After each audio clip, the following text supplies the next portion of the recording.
kita buka acara kita dengan sama-sama membaca Al-Basmalah. Bismillahirrahmanirrahim. Bismillahirrahmanirrahim. Assalamualaikum warahmatullahi wabarakatuh. Terima kasih atas kehadiran bapak-bapak serta ibu-ibu di gedung dakwah Masjid Taufik Minallah ini. Semoga pada hari ini kita tetap bisa menjalin silaturahmi lebih erat lagi. Kemudian yang kedua, saya ucapkan selamat datang dan salam kenal pada Bapak Anak Agung Widya Putra. Mungkin wajah beliau, nama beliau tidak asing di masyarakat Seririt karena beliau adalah saat ini menjadi anggota dewan kebanggaan bagi masyarakat Seririt. Semoga perkenalan ini membawa kebaikan baik untuk pribadi Bapak Anak Agung, begitu juga kepada kami selaku ormas masyarakat pimpinan cabang Muhammadiyah Kecamatan Seririt. Kemudian sedikit yang ingin saya sampaikan bahwa Muhammadiyah itu Pak Agung, bahwa Muhammadiyah itu mungkin yang Bapak ketahui baik dari media-media sosial ataupun di televisi, koran, bahwa Muhammadiyah adalah ormas yang terbaik ya, yang saya ketahui. Muhammadiyah adalah ormas yang terbaik yang ada di dunia ini dan salah satu ormas yang selalu mengedepankan pendidikan. Nah, bisa dilihat dari segala jenis pendidikan yang dimiliki dari PAUD hingga universitas. Nah, dari itulah kami di sini ingin menyampaikan pada Pak Anak Agung bahwa kami juga ingin bersinergi dengan kehadiran Bapak Agung di sini untuk mengenal kami lebih dekat lagi, menjadikan kami bagian dari saudara dari Bapak Anak Agung, sehingga untuk ke depan Muhammadiyah baik dari sisi pendidikan maupun sosial dapat berangkulan bersama-sama dengan Bapak Agung. Mungkin hanya itu yang bisa saya sampaikan terkait terbatasnya waktu. Demikianlah, billahi taufiq wal hidayah. Wassalamualaikum warahmatullahi wabarakatuh. Assalamualaikum warahmatullahi wabarakatuh. Saya merasa bangga dan terharu. Kemarin saya datang mungkin dengan tujuan saya pribadi mengemban tugas dari partai. Sekarang saya diundang untuk datang di acara buka bersama pada kesempatan ini. Pada kesempatan ini saya mengucapkan, pertama-tama saya mengucapkan selamat menunaikan ibadah puasa. Semoga apa yang menjadi kewajiban bagi umat Islam bisa dilaksanakan dengan sebaik-baiknya dan bisa mendapatkan anugerah rahmat dan dari Tuhan Yang Maha Esa. Pada kesempatan ini juga saya selaku wakil dari Ibu Bapak di Kecamatan Seririt sudi dan berkenan Ibu Bapak di organisasi ini miliki saya, karena bagaimanapun dalam tatanan kehidupan pemerintahan kemasyarakatan kita harus memiliki pemerintahan, dan anggota DPRD adalah wakil Ibu Bapak yang menyalurkan aspirasinya di pemerintahan. Mau tidak mau, Ibu Bapak harus memiliki saya untuk menyalurkan aspirasinya ke depan nanti. Karena sudah menjadi kewajiban saya untuk dapil saya harus menampung aspirasi Ibu Bapak bisa tersalurkan ke program-program pemerintahan ke depan. Kemudian dengan kemarin juga saya berterima kasih sekali, meskipun kita kalah di sini Pak, Meskipun kita kalah, saya perjuangkan kemarin dan itu disetujui. Cuma ada perubahan proporsional reward untuk perjuangan kita. Jadi untuk di masjid itu tetap dapat, cuman mungkin porsinya agak berkurang sedikit. Nah, kita nikmati dulu sedemikian adanya. Dan tadi juga dari pengurus sudah bisik-bisik katanya untuk di ormas ini bagaimana Pak Nur, pasti saya bantu. Nanti di perubahan dengan program hibah saya akan poskan di organisasi untuk melengkapi sarana prasarana yang harus dilengkapi. Saya setuju sekali dengan ketua tadi memaparkan bahwa memang betul Muhammadiyah itu sudah terkenal sekolahnya. Kemarin saya lihat di media sosial juga bahkan di Universitas Muhammadiyah tidak hanya menerima umat muslim saja, sudah ada testimoni bahkan dia diperlakukan dengan sama, mendapat pendidikan yang sama dan mendapat kelulusan yang cukup baik. Nah, ini cukup luar biasa. Tepuk tangan untuk sekolah Muhammadiyah. Nah, hal-hal seperti ini baiknya kita terus rekankan. Bagaimanapun yang sebagai wakil Bapak Ibu di pemerintahan terus akan berupaya bagaimana hal-hal yang baik itu kita dorong untuk bisa kita wujudkan bersama, bisa mengangkat IPK, indeks pembangunan manusia kita, IPM kita bisa lebih meningkat. Ya, salah satunya dengan pendidikan pendidikan tersebut. Mungkin itu yang bisa saya sampaikan. Kurang lebihnya saya mohon maaf. Saya tutup dengan wassalamualaikum warahmatullahi wabarakatuh. Assalamualaikum warahmatullahi wabarakatuh. Alhamdulillah wassalatu wassalamu ala Rasulillah wa ala alihi wa sahbihi wa mawala. Kama ba'du, qala Allah ta'ala fi kitabihil karim, a'udzu billahi samil 'alim minasy syaithanir rajim. Ya'lamu annama hayatud dunya la'ibun wa lahwun wa zinatun wa tafakhurun bainakum wa takathurun fil amwali wal aulad. Kamathali ghaitin a'jabal kuffara wa nabatuhu thumma yuhyihi al-ardha musfarran thumma yakunu hutama. Sadaqallahu alazim. Teman-teman sekalian, saya sengaja membacakan surah Al-Hadid ayat ke-20, di mana Allah mengingatkan kita, ketahuilah bahwa sesungguhnya kehidupan dunia ini hanyalah permainan dan sesuatu yang melalaikan, perhiasan dan bermegah-megahan antara kamu serta berlomba-lomba dalam harta dan tanah. Seperti hujan yang tanaman-tanaman yang mengagumkan para petani, kemudian tanaman itu menjadi kuning dan kamu lihat warnanya menjadi kuning lalu menjadi hancur. Teman-teman sekalian, saya tertarik mengutip surah Al-Hadid ayat ke-20 ini. Asbabnya adalah beberapa saat yang lalu lewat di beranda saya, di medsos saya, sebuah ungkapan yang saya kira ini luar biasa. Teman saya mengirim atau menuliskan kata-kata nasihatnya, 12 jam kita menahan lapar ketika berpuasa, tapi hanya beberapa menit seketika kenyang saat kita berbuka. Inilah gambaran nyata bahwa memang betapa singkatnya kenikmatan dunia. Teman-teman sekalian,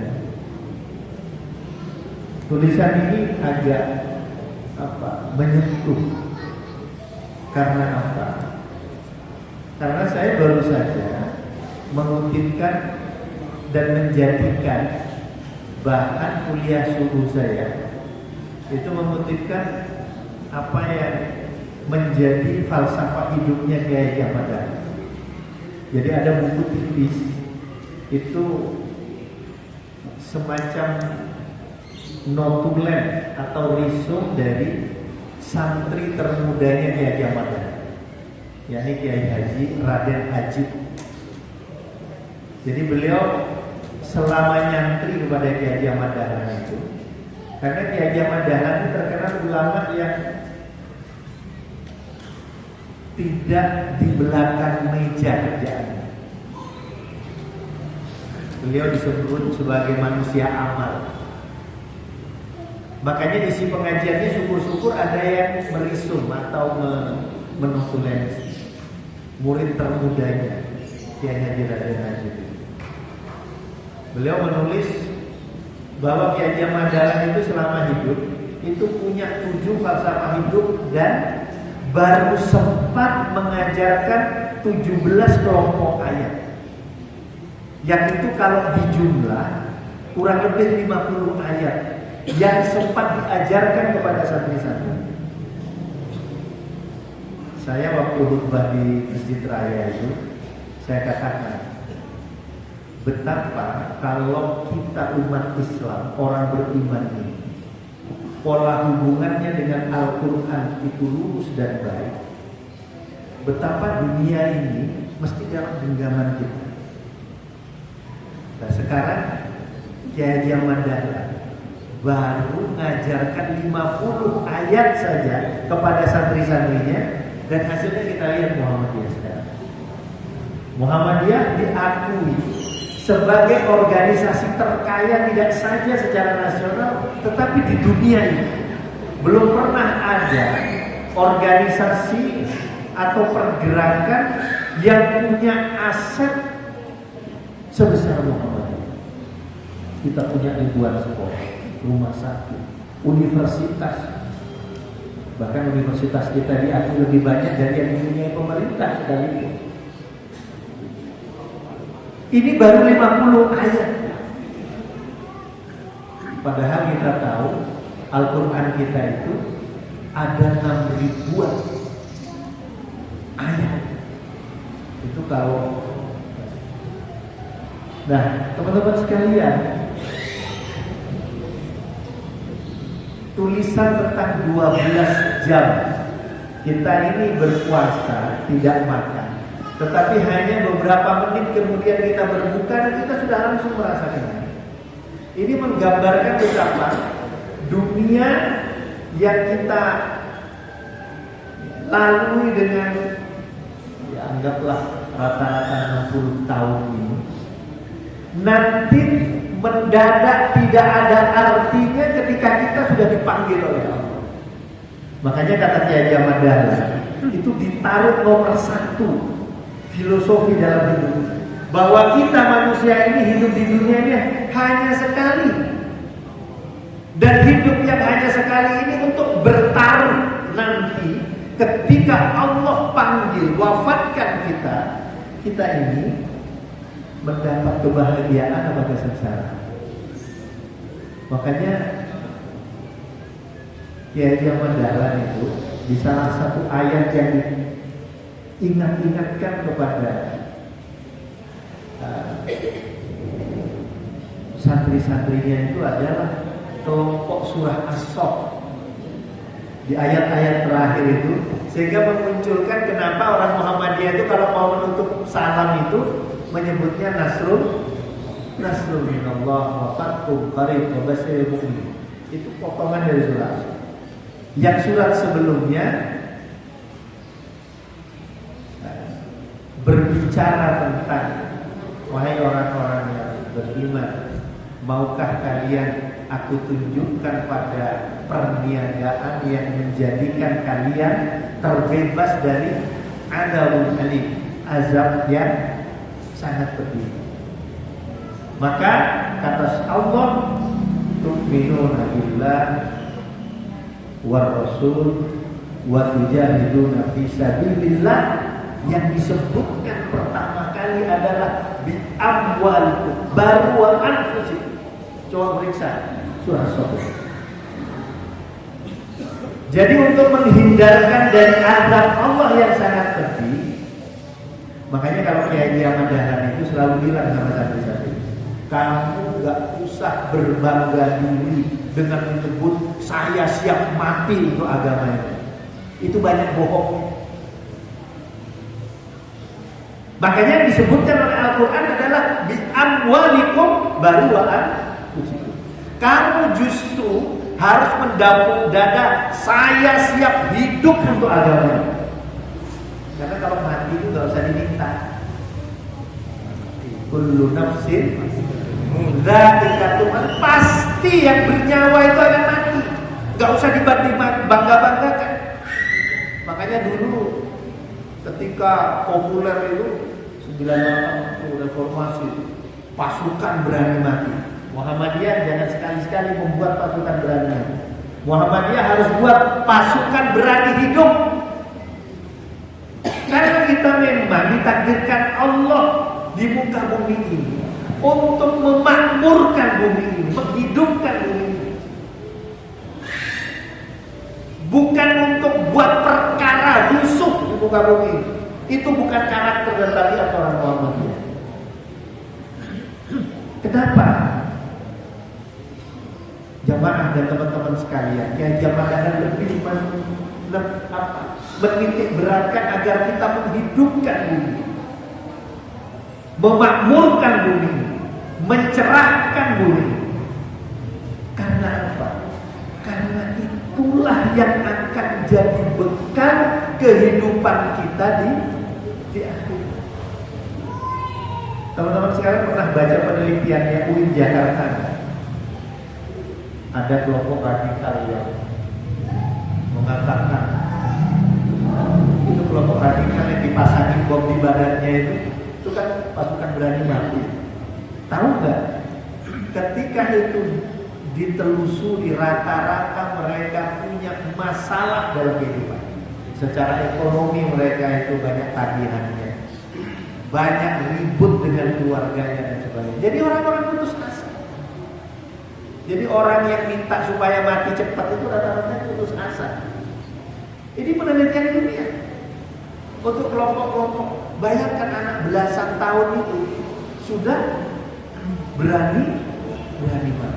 Padahal belum karuan dia sudah membuat karya dan prestasi apa ketika Allah takdirkan dia ada di muka bumi. Makanya teman-teman sekalian, menyadari akan hal ini, Pak Agung, saya kenalkan.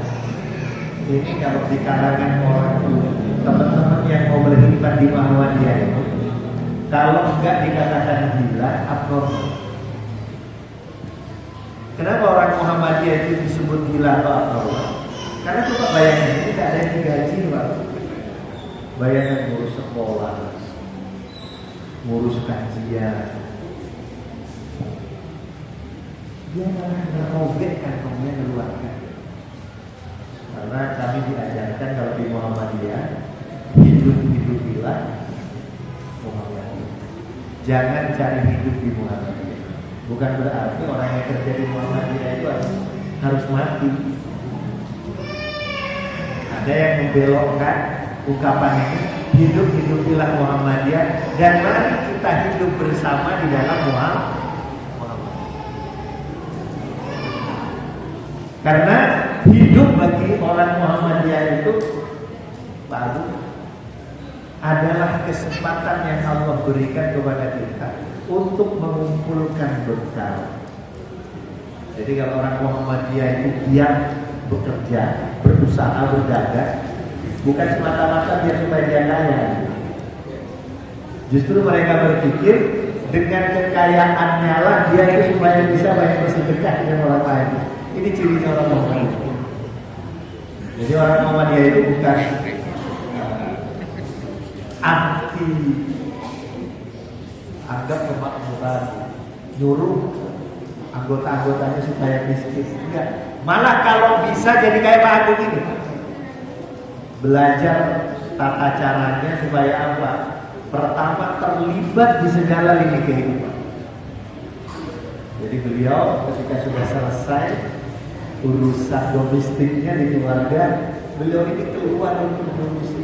Saya kira kalau Pak Agung itu masih kuat di keluarga, udah gak mau gila-gilaan, mau jadi anggota legislatif lah apa namanya. Ini justru belum punya kesadaran yang semangatnya itu adalah semangat pengabdian yang insya Allah ini frekuensinya sama ya, semangat bermuhammadiyah. Jadi dari atas nama pimpinan daerah, titip-titip itu teman-teman. Insya Allah ini kalau ngajak teman-teman Muhammadiyah ini agak gampangan dalam arti karena apa? Motif mereka datang di Muhammadiyah. Kalaulah tadi Pak Agung menggambarkan bahwa akan ada hibah ini dan sebagainya, insya Allah ini akan dikawal bersama-sama. Jadi kalau di Muhammadiyah ini ketahuan yang hidup di Muhammadiyah langsung gitu. Saya kira teman-teman sekalian, kita jangan melupakan apa yang menjadi spirit kita berhimpun dan bersyukur di Muhammadiyah ini, supaya kita ini tidak merasa cepat jenuh dan capek, karena memang motivasi hidup kita ini harus terus kita ingat-ingatkan agar supaya kita ini bisa sampai kepada apa yang menjadi cita-cita besar kita. Karena kalau ditanya apa cita-cita besar kita ini, sebagaimana yang dituliskan di surah Ali Imran ayat 185 ya, penggalan awalnya sudah tadi saya sebutkan, kullu nafsin dzaiqatul maut itu.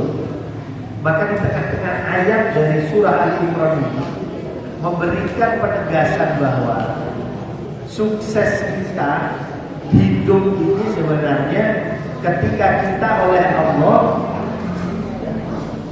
dijauhkan dari siksa neraka, kemudian kita dimasukkan ke dalam surga. Siapapun kita ini kalau ditanya sebenarnya ngapain capek-capek ngurus Muhammadiyah, kontak-pantik ngurus Muhammadiyah, nggak kenal siang, nggak kenal malam. Sebenarnya kan itu ingin terbebas dari siksa neraka, kita dimasukkan ke dalam surga. Faman zuhziha 'anil nari wa udkhilal jannah faqad faza. Teman-teman sekalian, saya kira ini sebagai pengingat kita. Mudah-mudahan puasa ini memberikan inspirasi, salah satunya mengingatkan kepada kita betapa dunia ini sementara, bahwa kita ini pada saatnya harus kembali kepada yang punya kita, yaitu Allah Subhanahu wa ta'ala. Inna lillahi wa inna ilaihi raji'un. Saya kira ini yang bisa saya sampaikan. Mudah-mudahan ini bermanfaat, dan terima kasih sekali lagi Pak Agung yang sudah bisa membersamai kita di tengah-tengah kesibukan khususnya. Assalamualaikum warahmatullahi wabarakatuh.